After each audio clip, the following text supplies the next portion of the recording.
Welcome to The Conscious Creative from MuseWorks Audio. The Conscious Creative is a podcast featuring interviews with artists who are doing transformational work in their craft and in their communities.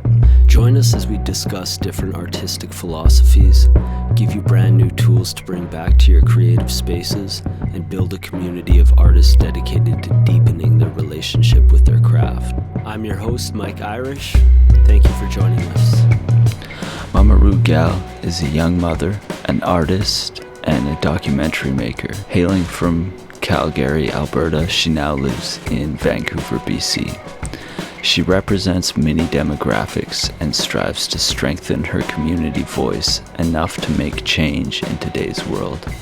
She's motivated by justice and inspired by diversity. Her lifetime's creative scale has been devoted to dance, emceeing, graffiti, documentary making, and much, much more. Mamarudegyal lives to experience hip-hop day in and day out.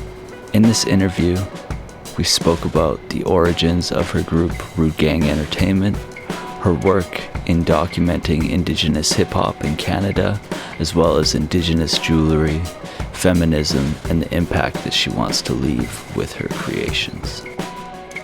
Today's episode is brought to you by my friends over at Soundfly. They make really incredible music courses that you can either take on your own with a low-cost subscription or one-on-one with a professional mentor helping you every step of the way. It's kind of like a choose-your-own-adventure but for music education. You can learn beat making, mixing, songwriting, composing, arranging, synths, home recording, really anything. If you go the mentor route, they'll build a customized learning plan around your personal goals and needs and provide you with in-depth feedback on your work. But if you don't want the hands-on support, the courses are creative and niche enough for you to find your groove and have fun doing it at your own pace. Whether you want to learn how to orchestrate for a string ensemble, build a low-end heavy trap beat in Ableton Live, or brush up on your harmonic theory, there's definitely a course for you. And I've partnered with them to get you 15% off your monthly subscription. Head over to soundfly.com to sign up and enter code CreativePod15 to let them know I sent you, and to start improving on all the musical things that you always wanted to learn. And one last announcement before we get into the interview. I'm running a contest on MuseWorks Audio, giving you the chance to win a 3-track EP mixed and mastered by MuseWorks Audio. You can go to www.museworksaudio.com/contest-entry to enter the contest. I've already had quite a few submissions so far from some really talented artists. I've had some really cool conversations as well. I'm really looking forward to it, and I'm looking forward to having more people enter and finding out more about what you guys are up to creatively. So go to www.museworksaudio.com/contest-entry to enter the contest, and hopefully you win, and hopefully we chat and hear more about what you're up to. Beyond that, let's get into the show with Mamarudegyal. Welcome, Mamarudegyal, to The Conscious Creative. I'm really grateful for you taking the time and doing this interview today. I'm really looking forward to it. I've been a fan of you guys for a while, so I'm stoked to hear more about you and your process and what you're working towards. Awesome. Thank you for having me. It's a pleasure to be here. Yeah. Thank you. So I'd really like to hear more about the backstory about RudeGang and what you guys have been doing and who it consists of, and as well as what your vision is moving forward. Yeah, totally. So like RudeGang Entertainment, in general right now, RudeGang Entertainment, what we are is like a 4-piece group, and kind of our tagline is like Afro-Indigenous hip hop and multimedia. Because obviously I'm Afro-Indigenous, and then the rest of the members are all Indigenous as well. So right now that is, I guess, just our inner demographic. And kind of who we're representing. And it consists of myself as the founder. Co-founder is Hope from Status Crew. And then we have the founding member, Doobie, who is the other half of Status Crew, and our like in-house producer, who is the newest member. His name is Onata. He lives in Ontario. And yeah, so he's been making like a lot of our, like all our like RudeGang songs that are like on RudeGang Entertainment on Spotify. Those are majority produced by Onata.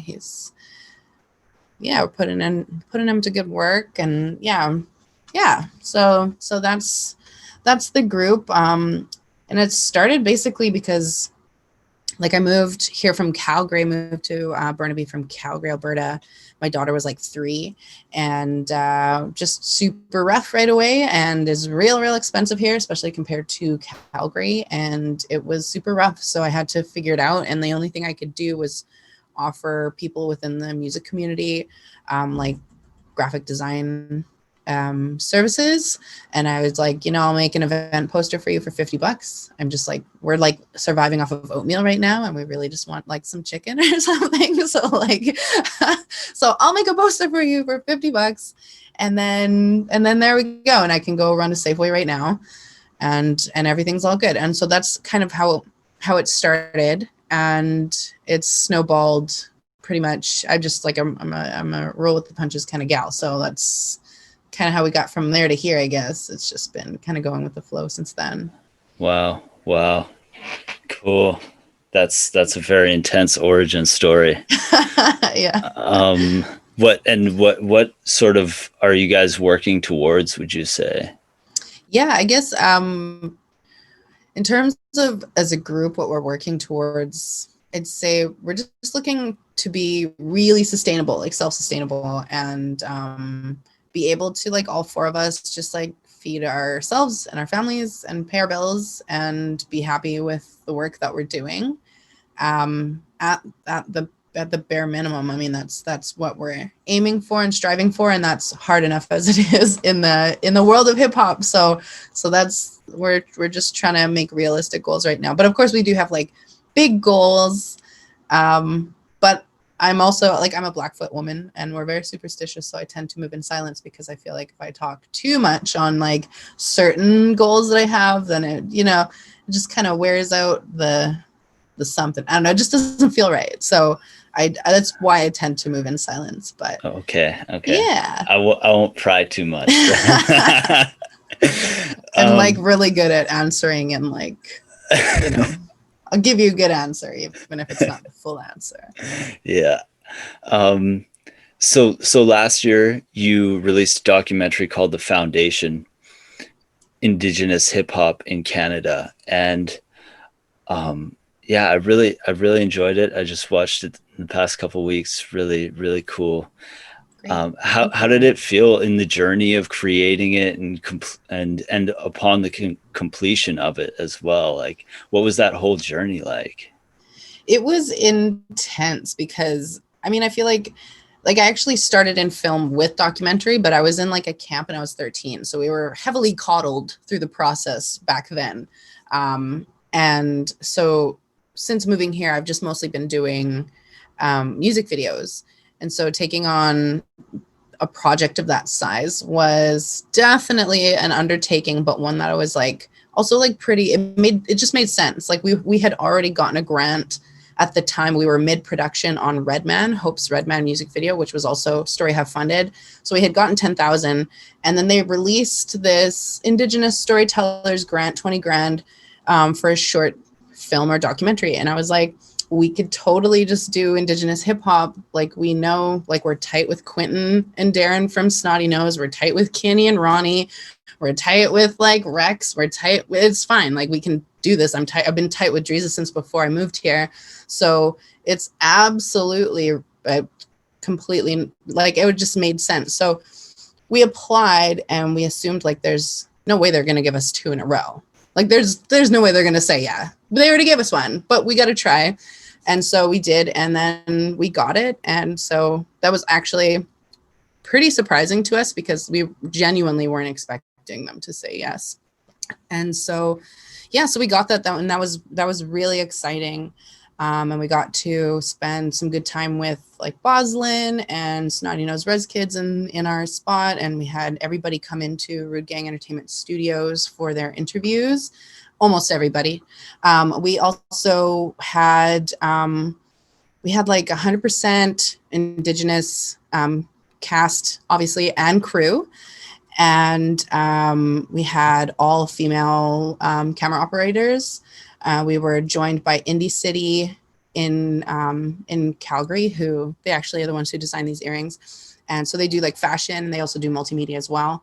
And so they recorded the Res Official interviews for us in Calgary. And then APTN's Digital Drum, our friend Kimberly Cleve and the Digital Drum team recorded Helen Back's interview in Winnipeg for us. And so, yeah, it was really like, I just really wanted to, part of my goal with the project too is to make sure that we were putting that money back into the community that the film is obviously about, and making sure that like a huge reason why RudeGang Entertainment exists is just like to level the playing field for people of color and for women. And if nobody in the industry is going to do it, and I'm not going to walk around being an SJW in everybody's face and telling them how to change things, I'm just going to take it upon myself to see how I can contribute to the things that I wish to see changed within the industry. And so this project was definitely a way for me to do that, for me to hire women on the cast and make sure that they're, or on the crew and the cast, especially because in hip hop documentaries, it's mostly men and it's mostly women telling stories about the men, not really telling stories about the women. And so I wanted to make sure that I was like, I had like a checklist of things that I was trying to make sure were represented within that film and also within the production of that film. And so I felt really fulfilled. By the time we finished that project, it was a really fulfilling process to see the finished product. Yeah. I love that idea of like bringing your ethos not only into your creativity but also into the business side of things. Is like, that's so legit and so cool to hear. Thank you. Yeah, it's, I don't know, I can't work any other way, because I mean that is who I am. I am absolutely like marginalized, and I came from Calgary, Alberta, like in the 90s, so it's like very ignorant kind of time, and also in a generally fairly ignorant like area of Alberta. And I know a lot of people kind of hate to hear that about Calgary, but as somebody who lived it, I can't, that's my experience there, and that's just the truth of it, and that's why I do the work that I do now. Yeah.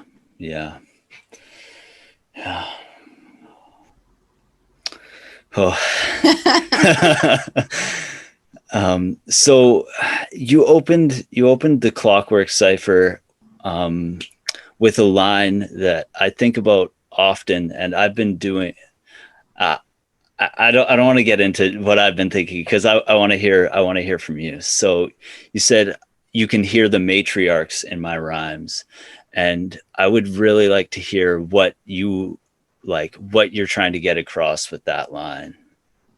Yeah, I feel like when I wrote that whole verse, I feel like I tend to write things like really about the ancestors and how there's like this theme, of course, that we are the new ancestors. So we have things that we need to do and say, and that we're kind of in a way obliged to make sure that we are always like upholding in our lives. And so in hip hop, I try to make sure that I'm in some way being conscientious and mindful of including those things. And so with like that line was kind of talking about how, and I talk about this, I've been talking about this recently, so it kind of feels weird to be repeating it like this, but like we carry the blood of our ancestors, right? And so, and the teachings that we carry through our culture have been passed down from those very same ancestors. So we're when I'm speaking certain things in my music, I am sharing actual like teachings and And those are passed down from my mom and my grandmother, and then their grandparents and parents as well. And so yeah, well, of course, my mom's parent. Anyway, you know what I mean. Yeah. Yeah. And so that's kind of, yeah, what I was kind of getting across there. I feel like speaking through me sometimes, or not to be like that intense about it, but really just as a concept of like me carrying on those teachings. And I kind of regard myself as like a knowledge keeper, and that's why I make myself available to assist people. And so I try to also convey that knowledge through my lyrics as well. Yeah. That's really awesome. That's what I was thinking is, it reminds me of when Kendrick is talking to Tupac in To Pimp a Butterfly, and they talk about rapping is just their dead homies speaking through them. But now that you say it, it seems like, would you say that that's accurate, or is it a little bit less like spiritual than that, and it's more just like literally what you were taught by your mother and your grandmother? I'd say it's kind of the same thing in a way, because what they were taught was also passed down. And so it is essentially that our ancestors, who were kind of like brought down by colonization, were still able to pass on these teachings that survived all of that. And so it is very, very similar concept. And that's like the juxtaposition that I have to acknowledge all the time, being both Black and Indigenous, is like seeing like what is the similarities and the juxtapositions between the communities and the things that we say and the things that we believe, and how they might not sound exactly the same, but they essentially are in a way. Yeah. So I really like the jewelry that you often like wear in your videos and in your performances. Thank you. And I feel like this is kind of in the same vein as my last question, but I'd love to hear about the significance of some of the pieces that you've worn. I mean, you're wearing some super dope stuff right now, and yeah, I'd love to hear just about the pieces and what it means to you to wear them. Yeah, definitely. I've always since I was in like grade 7, I was like, in junior high, I was like the girl with the earrings. That was like my thing, was like, I would go to Ardene's and I would get all like the pinkest and like biggest earrings. And I would always like every day have like a ridiculous pair of earrings on. And so I've always really like loved earrings. And I feel like I wear a lot of black too. So that's where I get the, like, I'm like, I gotta compensate. I'm just wearing like black pants and a black shirt. So I'm like, I'm gonna wear like a lot of like really cool jewelry, and I like really like rings. My dad, he's from St. Lucia. He always wore like 8 rings. And so I get that from him, where I really like to just make sure I have a lot of rings. I grew up in a pretty crappy neighborhood, so I just had to be ready in a way. And so that's where else like the rings are like, I feel safer now. And so, and then I have, I usually wear my medicine bag that was a gift from actually Hope. And so I was able to pass the medicine bag that I had at the time. I passed that on to my daughter. But even that one I was wearing on stage before. And both of them essentially are just like, I feel safer. Again, same thing I feel, but like spiritually, I feel like my fortune and the way the events might play out in the evening might, turn out more in my favor. Whereas if I'm not wearing it, who knows what's going to happen? So I get really nervous. And like I said, again, I'm like Blackfoot, and so I'm really superstitious. I'm also highly anxious. So it's like the double whammy. And so I like really like to, I have those certain things that I cling to, and the medicine bag is one of those like safety blanket things. My earrings, a lot of my earrings are handmade. And these ones are not handmade anymore. This company, I used to be an earring model for them. They're originally called Angel Wings, and I would get paid in earrings. And so I had this massive collection of all her handmade earrings. And I sadly lost all of them in a truck wreck that like it was like this is a whole nother story. Anyway, they burnt, they're gone. And so I had to restart my collection, and I've been slowly building it up again. But I mostly get earrings from indigenous jewelry makers, Indie City and Savage Rose. I've been looking at like Resin Babe a little bit lately, but I haven't made any purchases there. But yeah, I really like Indie City. I'm very close with the ladies at Indie City, so that's my go-to usually. And then this is actually a Savage Rose piece that it was like a weird story too, because she Melanie Parsons, the one who owns Savage Rose, she posted this online. And like, I'm Black and indigenous, so for me, I like saw this chain. It's beaded, like powwow beading, but it's a chain and it's a lion, and I'm West Indian too, so like the lion is very like. So I looked at it and I was just like, that's mine. And I was just joking, like I'm jokingly like, oh, it looks like you made it for me. And then she was like gonna raffle it or something, I thought. And then a couple weeks later, I found it in my mailbox, and I was like, "What? Oh my God! I can't believe you sent. I was just joking." But yeah, so I wear it all the time. It's very special to me, and I'm glad she agreed. Clearly, it's like made for me. And so it's like I cherish it very much. It's very special to me. Wow, that's so cool. Yeah.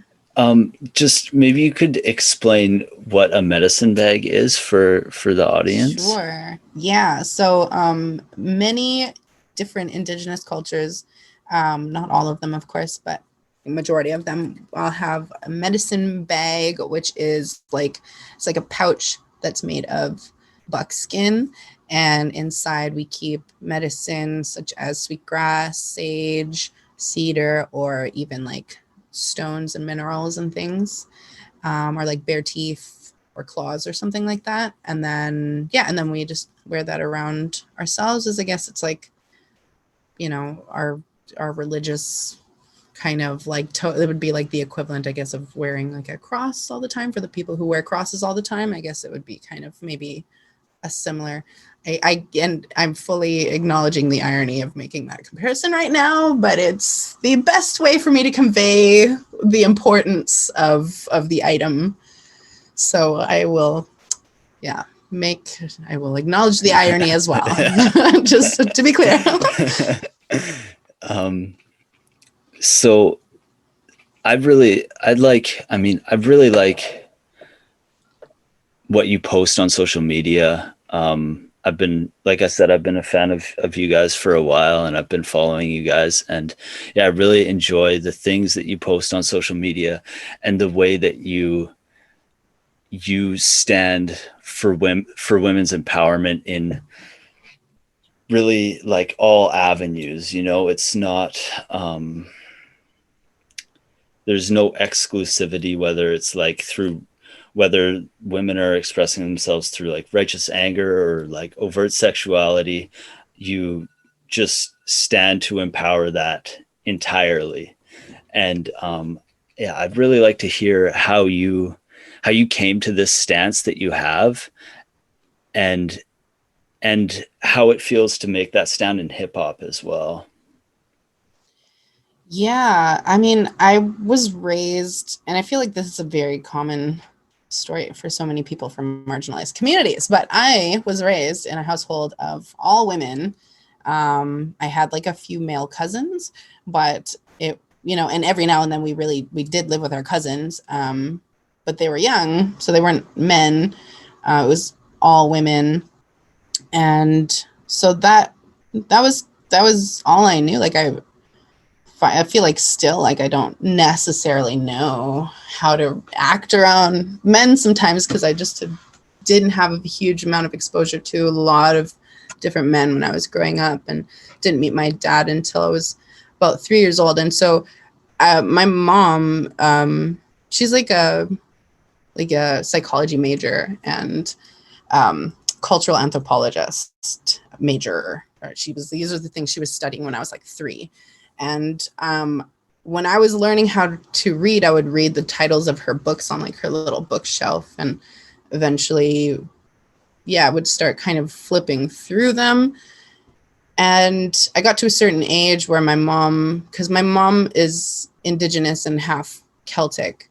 And so, my hair was really curly. She wanted me to know about the history of Black people and like civil rights and all that stuff. And she wasn't quite sure how to go about that. So she would get me books and books about slavery. And she had her own books about slavery. And I just remember at a very early age seeing the cover of a book.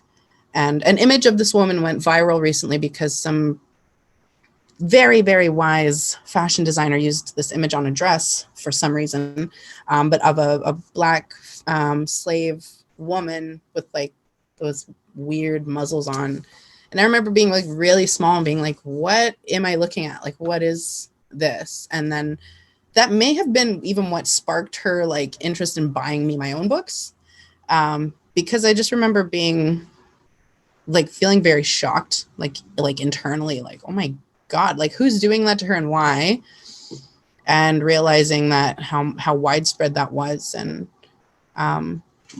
And so then getting older, I don't know, I've just always been like super SJW. I grew up with an SJW mom. My mom was super artsy fartsy and super SJW. I was at marches when I was 6. I was volunteering at Homeless Awareness Week when I was a kid.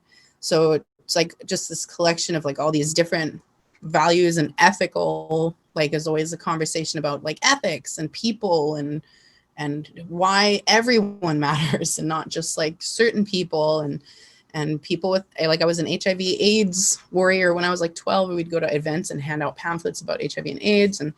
And so always doing kind of socially kind of focused things.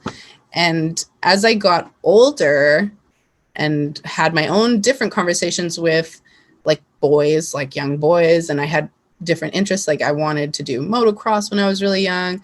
I liked Jimi Hendrix in junior high, and the males at my junior high just couldn't fathom it. Like they would test me every day they would trivia, name 10 Jimi Hendrix songs. I would be like, okay. And I would name them and they would be like, well, you bet you can't name more. And then I started liking Wu-Tang and it was the same thing. Well, I bet you can't name like 13 Wu-Tang songs. I bet you can't spit so-and-so's verse from this song over here. And I'm like, do you guys talk to each other this way? I highly doubt that you guys are always testing and triviaing each other. It's just literally because I'm a girl and you think that this thing is gendered when it's literally just a song. I'm confused by that. And so that was kind of what sparked it, was like my just annoyance of like why, like what, it's like the stupidest thing ever to think that things are gendered and that because I'm a girl, I shouldn't do this or like this or that. And so I started playing bass and metal, and I was in a like young little teeny bopper metal band situation when I was young too. And that was kind of part of me becoming just like more liberated as like a girl, and like I'm in rock now and I'm gonna do rock, and rock is also for boys. But guess what, here I am, I'm playing the bass, I'm lead vocals, and I was in this program with Music Center Canada where like nobody else wanted to sing, so I ended up in all the bands doing lead vocals. So they actually had to introduce an award on my behalf to acknowledge all the things that I was doing within all the other bands, because we were like 12, 13, and I was like a bunch of little boys, nobody wanted to sing, so I just had to do everything, and I was happy to do that. And so I've just always been like kind of pushing the boundary, and like it was made very clear to me around that age that I'm like, I have to be better than all the boys to be seen at all.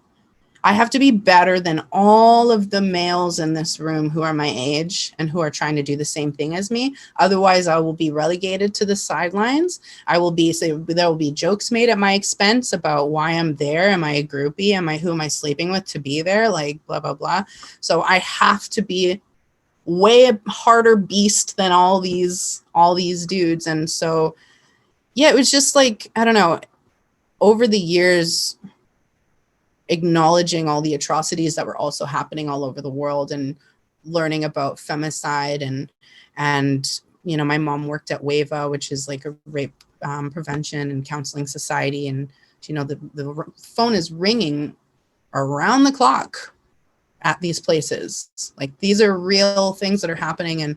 And so if nobody else is going to talk about it and acknowledge it, then I will have to be that person. And if people are uncomfortable with that, then they can be uncomfortable, because the amount of women who have to be uncomfortable and shut up about it, guess what? Like, those times are done. And I don't mind making people uncomfortable to make these points across and get these points across. Like, a lot of the people, even in the BC music community, who find me annoying or wish I would shut up, is because I'm constantly calling out people on their sexism and rape jokes and things that are like mildly, I'm like, this is literally, you know, this is racist, dude. Like, oh, did I ruin your fun? Like, sorry, but not sorry, like literally at all, because it's humor that normalizes these things. And that's kind of where I have to take up arms and ruin everybody's fun, but I don't care. Like, I'll do it I am raising a little girl now, so I have to make sure that I do what I can to create a world that's going to be more safe for her to live in. Absolutely. So well said. Thank you. You actually, I don't know if this is something that you want to dive into, but in terms of BC hip hop in BC, like, I definitely feel like there is some of those undercurrents. And I mean, I did say how it feels to make that stand in hip hop, but also in BC hip hop as well. Is there anything you'd want to say about that? I mean, I did an article with the Discourse about this, I think last year, and that was very controversial, because I, you know, made pretty true statements, which are that the majority of the scene is white boys, and we need to make room for everybody else. And why isn't Kim Mortal being represented here? Where's Miss ED? Where are the people of color who are being longlisted for the Polaris? You guys don't care about them, but you care about these guys over here who are like, I don't get that. So for me, I do get it, but the logic behind it requires to be questioned, in my opinion.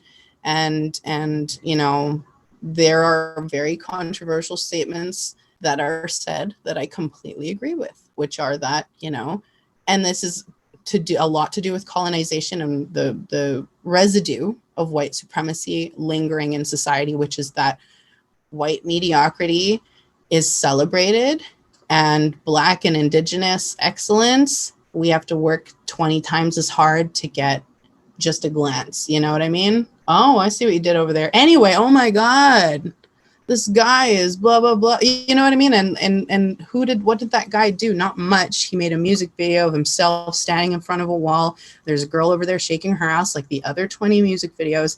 That guy hasn't like done anything for other people, for anybody's community. He hasn't said anything about the things that are going on in society right now, but he's still benefiting off of the culture of the people who are being persecuted openly.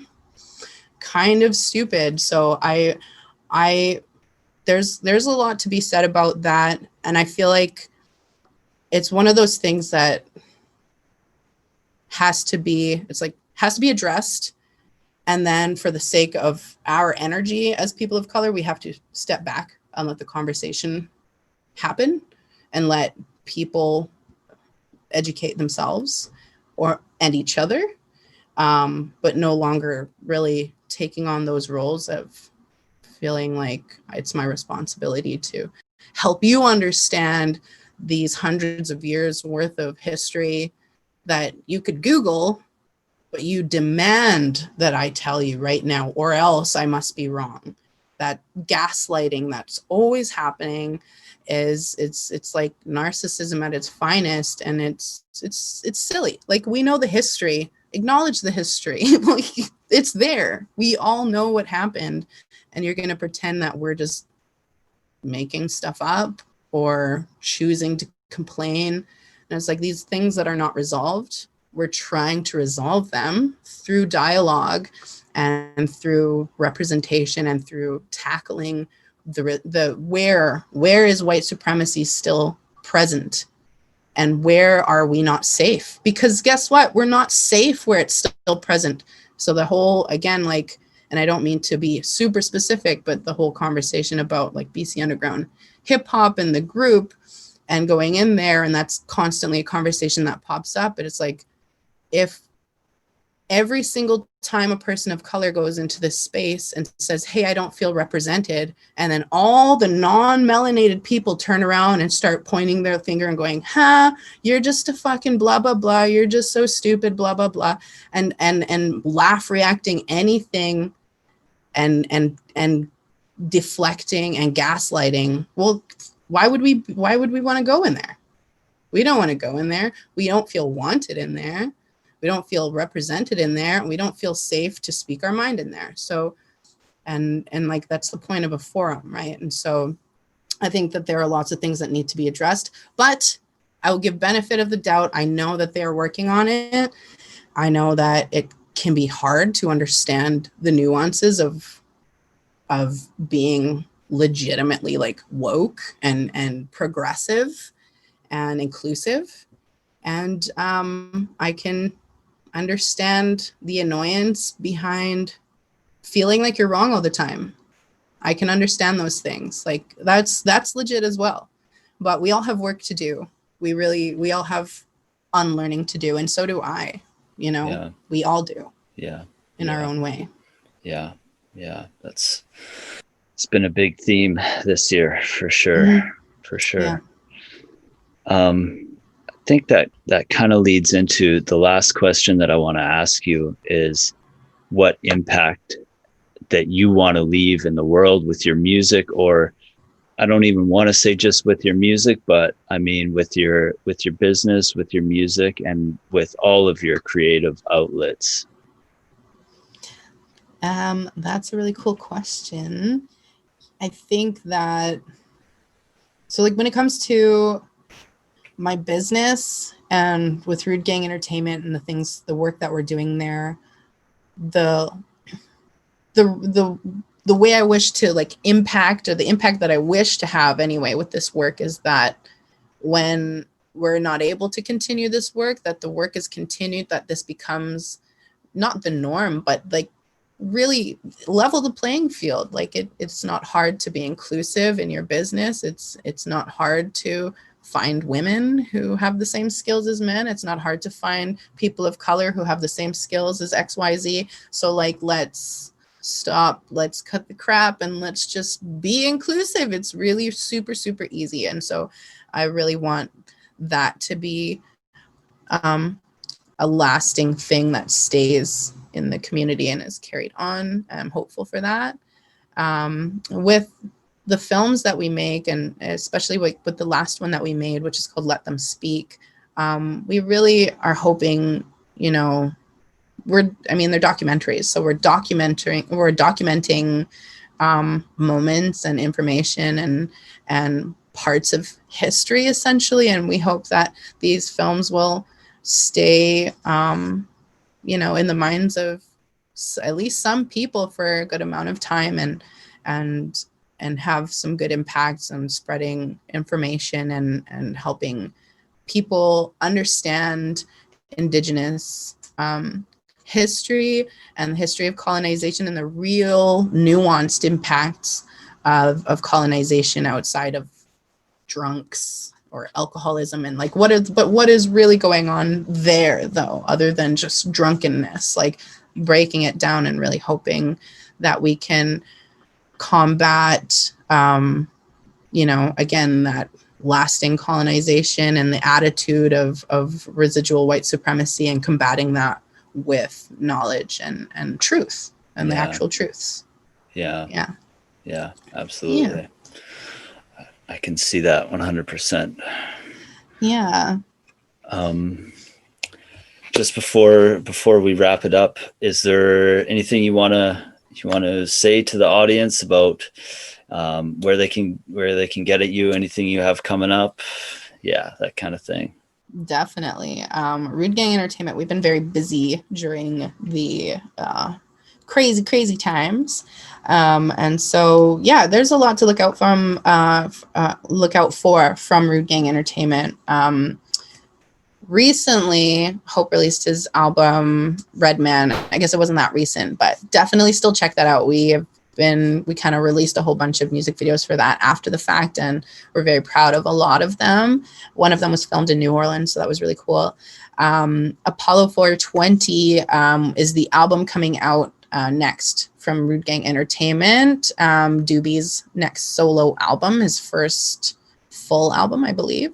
And so, yeah, so we're working on that. We're going to be doing some videos. We've got some singles out. Nightmares is out right now, and Clouds by Doobie are out on Spotify, so check those out.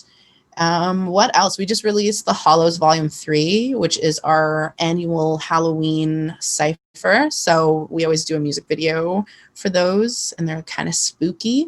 This year, our daughter did a verse for the first time ever. So it's also the very first mini Rude Gal verse in Spotify history. So we're very excited about that. And she killed it. So definitely check that out. I don't believe spooky season ever ends. I love Halloweeny stuff. So I will always brag about those ones. I'm working on my album right now, but I guess it's still a little hush. So just stay tuned. Follow RudeGang, follow Mamarudegyal, follow Hope, follow Doobie. Also check out, I don't know, stay tuned, because we're going to release Let Them Speak. It has been released in Germany already, but we are doing our own rollout here, and we are going to be releasing a trailer soon. So follow Let Them Speak on Facebook and just Instagram. To clarify, Let Them Speak is a new documentary that you've been working on, right? Yes, Let Them Speak, the new documentary. This one is based basically all over BC. We're basically featuring 3 indigenous artists from BC, and it's really good. So I really hope everybody will be able to check that out. We're actually hoping to do like a Zoom viewing or some type of like actual online viewing situation. So yeah, definitely stay tuned. We're going to be releasing a lot of information about that coming up within the coming weeks. And just to clarify, when you say artists, is it hip hop artists or is it visual artists as well? Or yes. Yeah, we are all hip hop artists, and Hope and myself are also video producers. I'm a cinematographer, graphic designer, and Hope is a producer. So, yeah. I'm very glad to hear that you're working on an album, because I was bumping your EP while I was getting ready for this interview, and I was like, God damn, Mamarudegyal needs to put out some new music. Yay, thank you. Yeah, that EP is like from 2016, and amazingly, it has floated me all the way here. And it stands up. It stands up. That opener song is a fucking jam. Thank you. I appreciate that very much. Yeah. Yeah, thanks so much for taking the time. I really enjoyed it, and I'm glad we got to finally chop it up and have a chat. Likewise. Thank you for having me. Yeah, my pleasure. My pleasure.